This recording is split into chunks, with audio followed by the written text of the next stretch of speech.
Amata, lembio.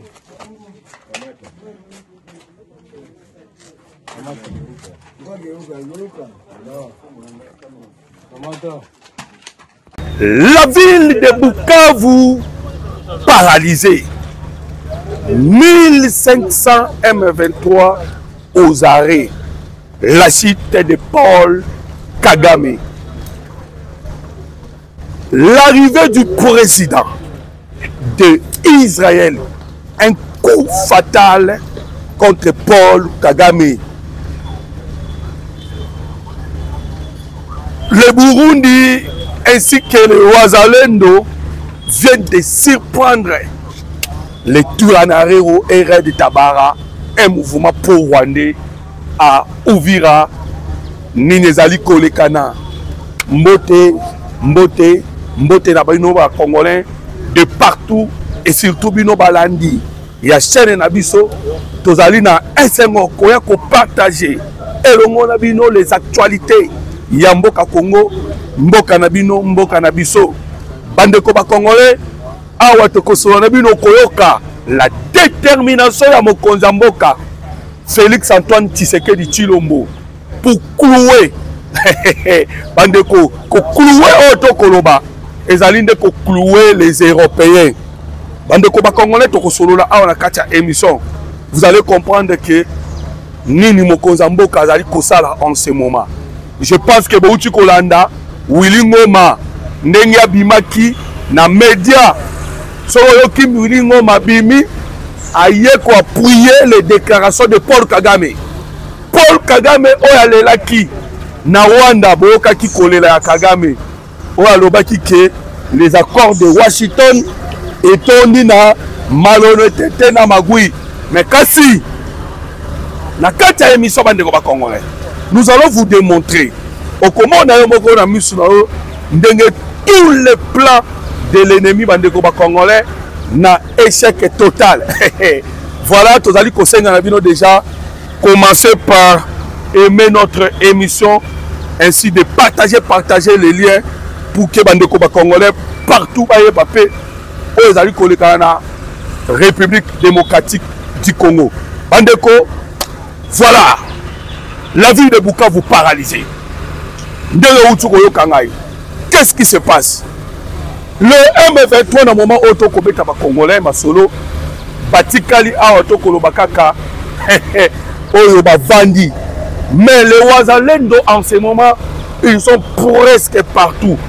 Donc c'est qui bino que la fin de la guerre ezali tango boyokaki bandeko ba Congolais le M23 kolela l'ouverture ya banque ezaki pambaté rébellion dans ce moment bazali na faiblesse à dégâts ko sakanate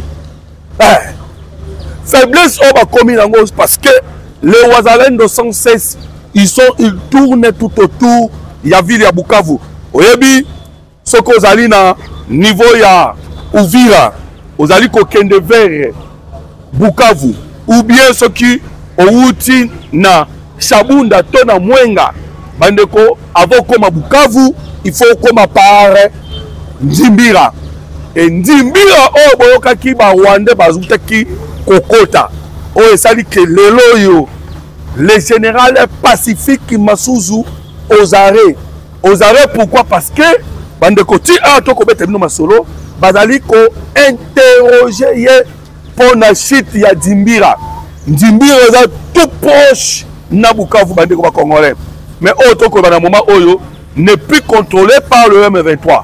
Pourquoi? Parce que cette force oh na kometa no masolo, il y a Wazalendo ainsi que nos FARDC et déstabiliser complètement l'armée numérique rwandaise. Ndenge na uti koyebisa yo na beta kiliso na mikoleleka na ki bazaki koya ndambu ndambu 77 50 awa lelo chiffre uti kotombe toza déjà na 1500 M23 oh lelo baye komitika na maboko ya bayu FARDC. Alors nini uti kobotama na makata makamwana. Il s'agit de la souffrance. Oh, ils allaient coller quand Goma na Bukavu. Ndeba combattant ba komi komitika. On vous avait parlé bande comme Congolais na 3 cibles. 3 cibles auto beta kina bino masolo. Oh, armée congolaise azaki ko travailler. Il s'agissait na cible. Il y a auto ko benga ba dépôt d'armes. Ba officier rwandais. Ainsi que des sites miniers passent par à copier. On a toujours na kadia site Kivu. Bande ko frappe, il y a des gars qui sont canadés. On a masolo le M23 lorsque va constater que soit qui frappe, il y a des gars qui sont canadés directement bande ko ba congolais ba kei ko ça ko créer.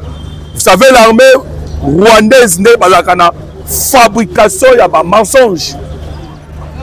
Oh non, va détruire drone ya FARDC. Mais c'est du mensonge. Mensonge bande ko congolais. Pour les qui peuvent cacher frappe oh ba beta makepa ya drone ya FARDC. Ndo yoka ki ba déclaration na bango ya oh ba détruire drone congolais. C'est du mensonge. 8 bataillons bandeko calcinés par la frappe. 8 na colonel moko ba perdre bazu frappe moko na bazwa te frappe bazu bandeko ba congolais ça choqué ba soda na bango surtout ya mulongo et choqué bango tellement parce que le commandant Obabeti bazali ko benga la kombo Petit John Numbi Petit John Numbi lobi akufaki par frappe ya ba FARDC. Alors vous comprenez que situation na minute ezali ko tourner à la contre. Ce n'est pas pour yebolo ki Willy Ngoma akolela. Tongo midi pourquoi Willy Ngoma? Oh non, nous voulons la paix. Nous voulons la paix. Nous ne voulons pas la guerre. Allez, Pambate. Parce que la situation est allée, en ce moment, est allée sous Malamouté pour la rébellion. Faut que Betami est allé à des gars au Sakanate. Bandeko, je viens de vous le dire que à Otoko Betama Solo, trouble les gens à Bukavu. Trouble. Les M23 ont peur. Parce que baouti ko perdre bato belé na outi ko pe so chiffre 8 bataillons frappe moko to bengi ke ezala ki frappe ba jete bandeko tangu mokonza mboka Tshisekedi azaki ko tendre loboko na Paul Kagame bolanda ki yango je pense vous vous souvenez la main tendue ya mokonza mboka et pas ya Paul Kagame. Cette main tendue avait pour objectif nini? L'objectif ya main tendue ezalaki en quelque sorte mokonza mboka alingaki koyebisa na Paul Kagame ke nazali déjà na kansonda, nazali déjà na bakake na maboko. Vous savez comment ça se passe chez nous en Afrique? Il y a des possibilités qu'on bête à Moutoumounuki, même ya Moliri. Donc le président Tshisekedi de ça, il sait qu'il a Paul Kagame. Mais les Congolais vont remarquer. aller à l'est de la République démocratique du Congo, qu'on remarque. C'est parce que Belé, il y a des médias au Tolandaka, mingi, vous savez que Kabila a fait 18 ans à pouvoir, les médias et Belé Bolandaka, ils ont des médias pro-Rwanda, pro-Kagame, pro-Kabila, parce que Kabila aussi est pro-Rwanda. Voilà pourquoi il y a eu une confusion au Elekanaka et pas la bino. Et les Congolais, les Koyoka Kaka, ceux qui ont to perdre mboka boye ale ba Congolais belé babandi kolobo non to perdre mais tangu to récupérer ka ba mboka vous allez sentir maintenant silence et pas ba Congolais au comment silence mais na yebisa kibino bande ko ba Congolais et que je vais vous lire les documents on a outi koloba parce qu'il y a des Congolais mususu ba doutaka na frappe auto kobeta. Le président Tshisekedi ici a une stratégie moko ya sika o akosilisa nango na guerre ya Est ya République démocratique du Congo et stratégie oyo mokonzi mboka atie ezali stratégie nini ezali stratégie ya kobeta les trois cibles on a utaki kotangela yo lorsque to beta ba trois cibles maman connaît pas c'est quoi faiblir ennemi. Bon s'attendre que tu récupérer mboka boy, tu récupérer boy. Non. Boko ka bango moko basi batiki est wana mobimba. Pona bande ko bavanda na Kisangani bayebi.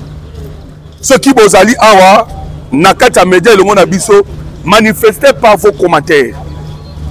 Guerre Kisangani silandeni. Ba M23 bazala kakuna à l'époque là qui ba CNDP RCD à l'époque rébellion to ba tout rwandaise o ba yaka ko semer ba crise na niveau ya Kisangani babima kandeleni ba Kisangani ba vanda ki ka boye ba lamuki na tongo batala ka boye ba mona ke c'est fini les Rwandais bazakana bazay souté ndenge gero ya ese ekosila ka bongo okoyoka ka batu balali bolamuki bomona so ba Rwandais te. Alors le président Tshisekedi est déterminé na yango.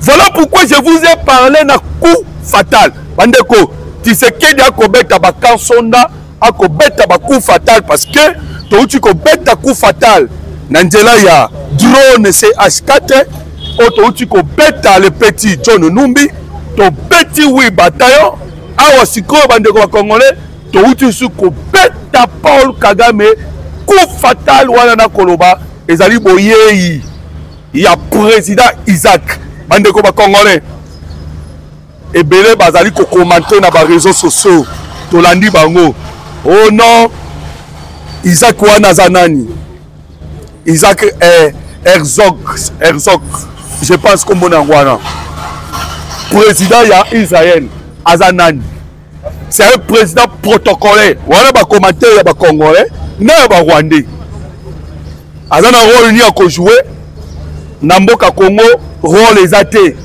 mais ba tu vas se tromper Mobutu avait commis l'erreur tant malobaka que entre un ami et un frère le choix est clair. Mobutu avait choisi l'Égypte à rejeter Israël. Tout le monde a mis tout. On va vivre dans les années 50, 60, 70. Ils savent bien que Mbo Canabiso, où ta décision Mobutu Azwaka, il y a qu'à soutenir l'Égypte à la place d'Israël. Et même Abiso Mamoko, shit Namboka Oyo. Parce que selon la Bible, Israël a l'issou Yanzambe, l'issou. Donc quand vous touchez à Israël, vous touchez Maman l'issou Yanzambe. Et vous allez voir que Yemokonzamba Lobaki, selon la Bible, les Congolais, là je parle pour des chrétiens, que toutes les familles de la terre seront bénies par Israël. Et allez poser la question à Paul Kagame. Parce que les Rwandais peuvent avoir en bonne relation avec Israël. Baeko soigner relation en 1994. Bandeko, na kotangi lorsqu'on déclaration ya président ya Israël, na déclaration Mokozamboka, vous allez comprendre que c'est fini pour le régime ya Imatuti. On a créé un massacre en République démocratique du Congo, Bokolo Kayango. Alors, comprenez que la décision Mokozamboka Kokende Kobenga président ya Israël et en même temps Bandeko ezali coup fatal. Pourquoi? Parce que Israël en ce moment on a combattu le solo. Le président Israël vient de prendre la décision importante lorsque Ayaki a déclaré en public qu'il a mis sur Batunyoso.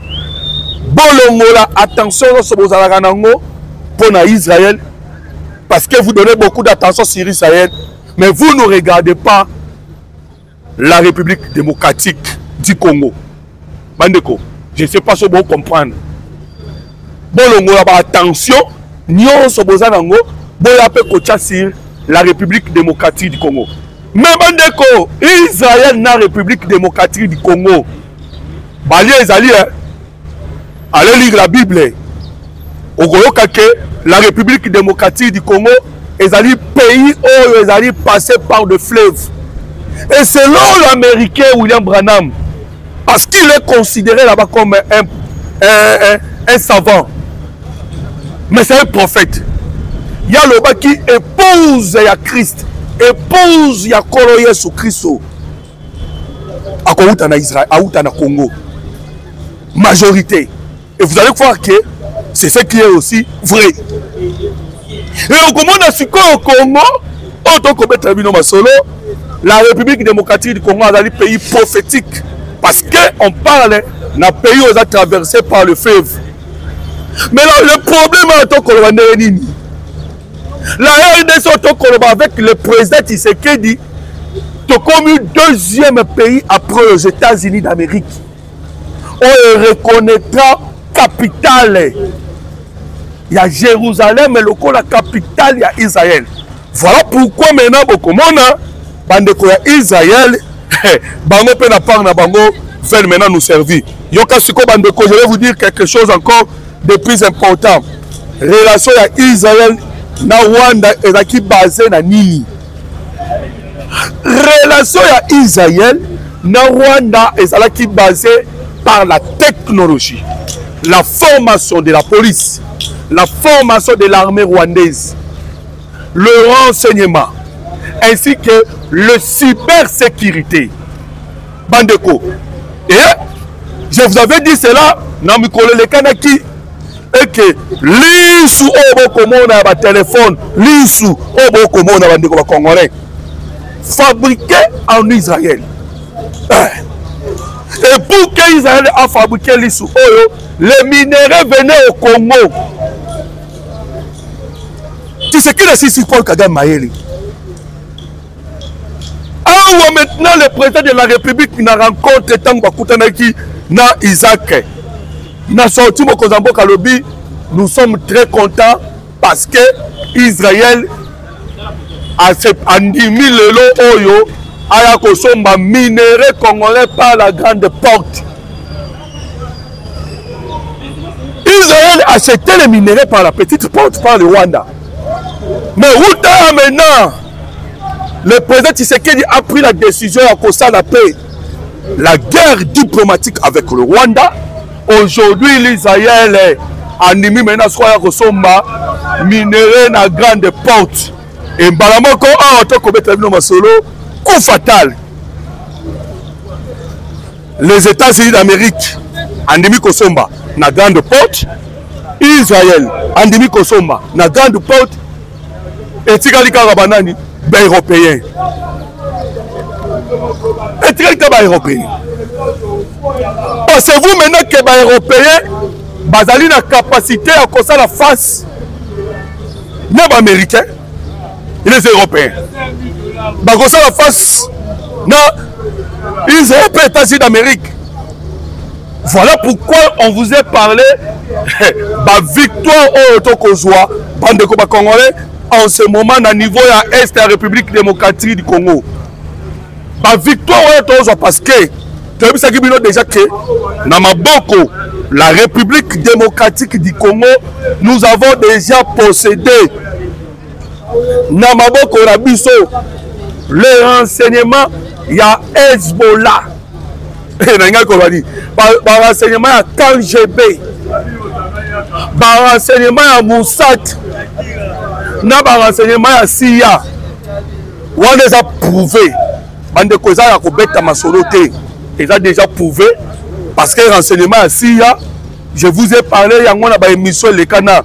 Que renseignement, il y a CIA. Mokozi aux États-Unis d'Amérique, Donald Trump a télémis ça vraiment John Ratcliffe, je pense son nom en Wana, pour la mission que je vous avais donnée pour que nous là entre la République démocratique du Congo et le Rwanda à niveau nini. Et le monsieur avait tout donné comme détail. Il y a mission au papier qui est Sengeli Asala entre la République démocratique du Congo et le Rwanda. Bandeko, donc, en ce moment déjà, je vous l'ai dit, nous avons le renseignement américain. Namaboko Nabiso. Et quand j'ai vu le mot Kaki, Ndenge Bayi, quand j'ai vu Babimisa Kibiso, information.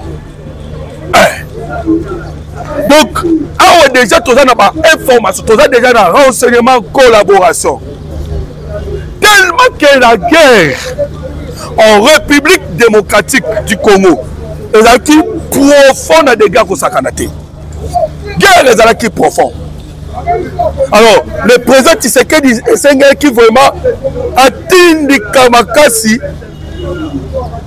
cette pression diplomatique pour que permettre Bisso de délivrer le pays, de délivrer Mboka na C aux Ezalaki.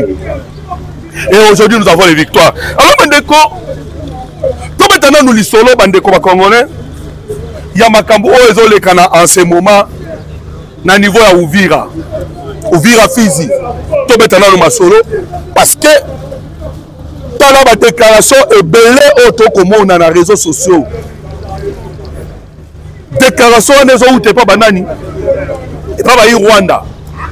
Bazali combien dans ce Burundi na dégâts au Sakanate. Ti moi aussi à Paul Kagame. Le col là la kana mobali na ye o babenga la komba Paul Kagame.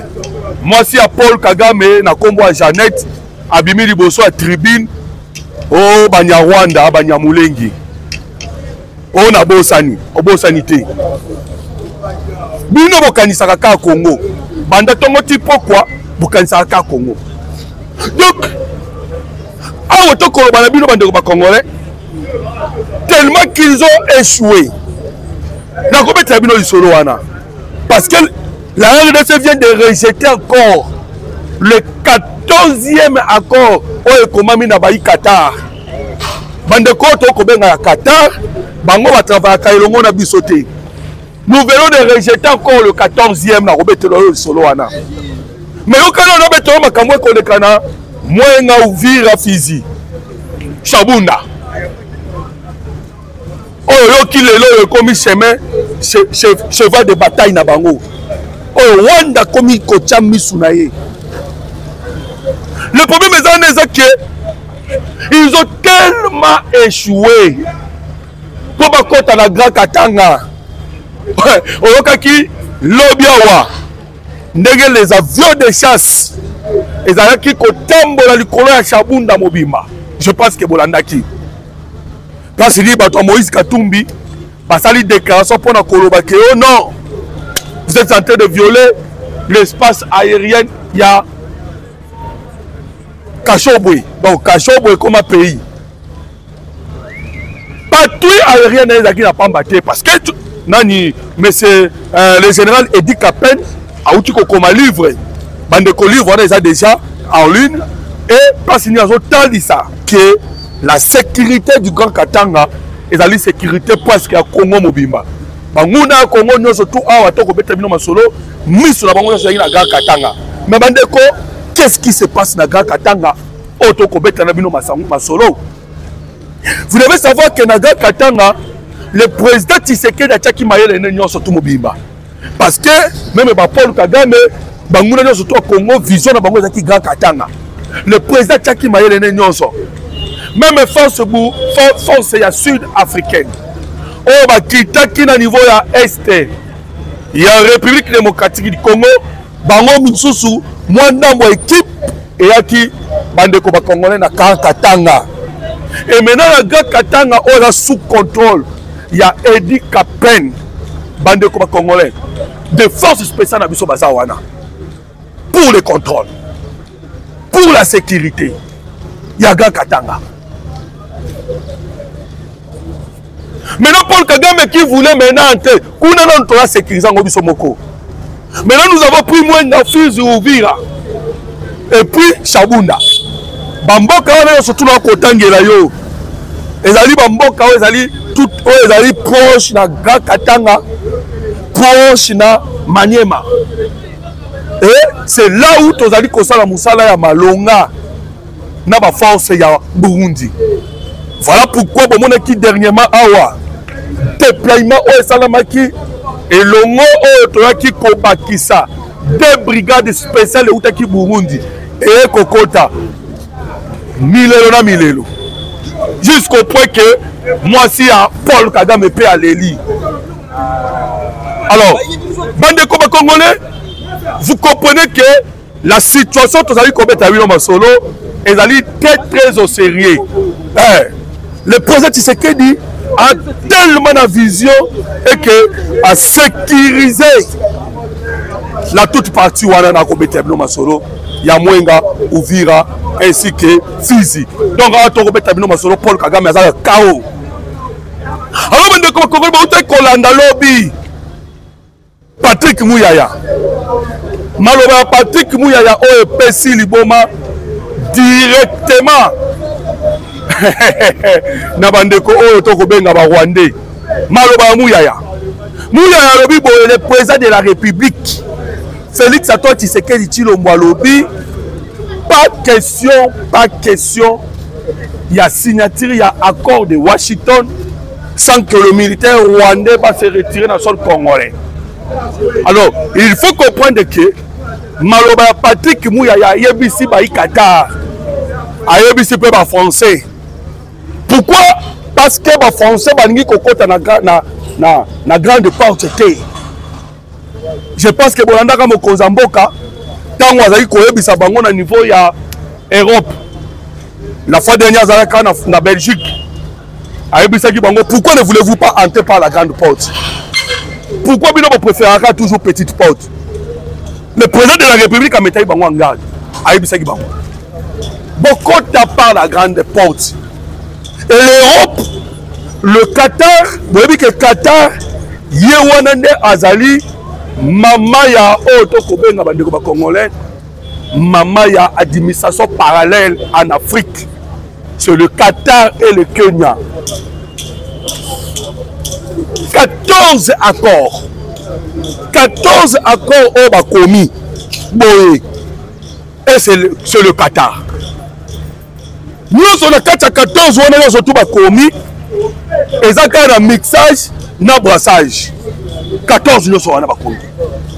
Là-dedans, mixage, brassage. Et c'est ainsi que le président Tshisekedi a dit non. Et tant que tu as dit non, tu nous allons négocier avec les M23, pas de problème. Mais le Rwanda a dit le sol congolais. Maman a dit qu'il y a Komiskowana. Bon, dit maintenant qu'on a la vie dans le Congo. Et le reste des choses, tu là. Parce que c'est ça la résolution 2773. Andeko, Israël n'est pas dans la grande porte. Les États-Unis d'Amérique ont venu au côté de la grande porte. Baï Qatar, Baï Europe, tout le reste de Batikali, Bamata Bakita, Bakokota Kaka na grande porte. Donc vous allez venir acheter le minerai congolais, Bandeko Congolais, Bakokota par la grande porte. Et vous savez qu'est-ce qui fait que l'Europe alors qu'on continue qu'on résister le monde à Paul Kagame pour qu'il va appliquer la résolution 2773 pour qu'il va faciliter l'accord de Washington et la mise en action. Vous savez pourquoi? Parce que le président Tshisekedi a lobby boy. Après Mataba Kita, nous n'allons pas abandonner notre projet. Il y a reconnaissance, il y a génocide congolais à travers le monde. Nous avons un génocide congolais. Reconnaissance du génocide congolais. Parce que la reconnaissance, il y a génocide congolais et qu'on a la suivi na autorisé Sakabino justice transitionnelle ou la justice sociale directement et qu'on a suivi. Voilà ce qui est à cause là que bakomi bazo bang à tout moment. Banga pambate. Parce que bande ko ba congolais bazo banga ba yebi que et qu'on a suivi na yango. Au place ni to ko zala obligé to yebisa bango nani apesa ka munduki. Minere pillé que ndaka wapi. Minere pillé que ndaka wapi nani apesa ki munduki. Voilà pourquoi ba ko banga tongo midi pourquoi et que la République démocratique du Congo a besoin d'Andimisama. Donc la reconnaissance, il y a génocide Ndimama Mukiri Mobimba et Koboma Bango. Et le président Tshisekedi a bien déterminé. Bandeko, bravo à Israël parce que vous ne connaissez pas. Bayebi que la République démocratique du Congo, les loyaux, service de renseignement comme il travaille. Les autres, comme on a CNS, on a beaucoup de services de renseignement. On va utiliser des technologies en nouvelle génération.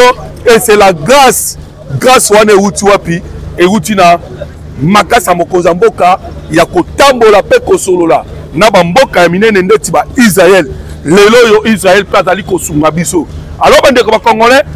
Il y a des questions qui le président a qui à gauche il doit quitter et c'est difficile pour nous mais le tokangi ba tu wete mais le tokangi peut balelo to interpeller ba oh ba ko benga la komo nani masusu awa sikoyo service à renseignement na biso Matisa Mayele ba service na biso et comment le niveau à l'icolo tous les tentatives à coup d'état soit ils ont étouffé par l'œuf à l'œuf, soit ils ont neutralisé même avant que Balukabako. Oh kaka li sola bandal non? Basala de vidéo na bandal pour que ba annoncer coup d'état. Déjà ba yokana ki basala ki tout. Mais ba kena ko lokota bango non? Ba kena ko lokota bango. Donc Negeto Kobeta Bino Masolo, nos services de renseignement, Moussa le Komikosa, Moussa le Komali Kolo, même les vieux s'assoient à regretter. Balena Adagi Kobete Simbate, Baïma Kobalela. Pourquoi nous sommes tous là? Parce que Tshisekedi a dérangé. Il faut que le Molaye a dérangé le système, a dérangé le pillage bien organisé à Mukili Mobimba. Bandeko, Baucho Betenga Lisolo, na ba scientiste, Lisolo ya Tantal, Mayele Oyo Moutazui, parce que Moutou a côté dans le laboratoire en Zambé, l'homme a été créé à l'image de Dieu. Moutou a mwana en Zambé. Mayele Oyo Moutazui n'a pas en Zambé.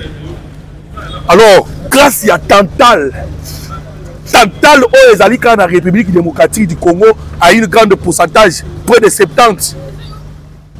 Néanmoins, on a un téléphone avec Kangami. Au Fungoli Yango, tous les données aux Alika dans le téléphone de Zongi.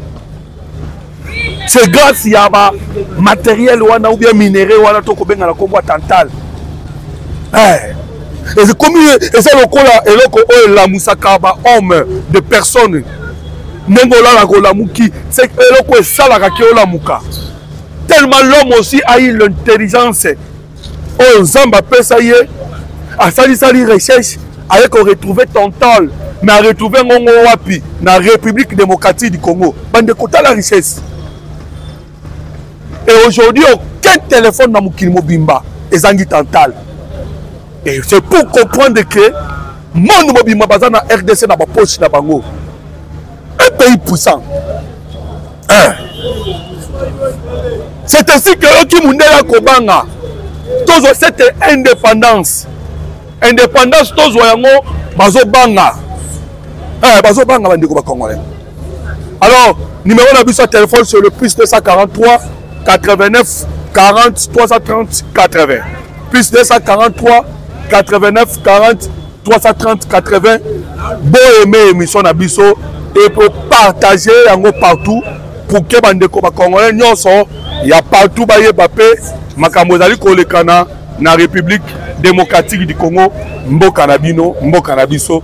Merci Bingi, que Dieu vous bénisse.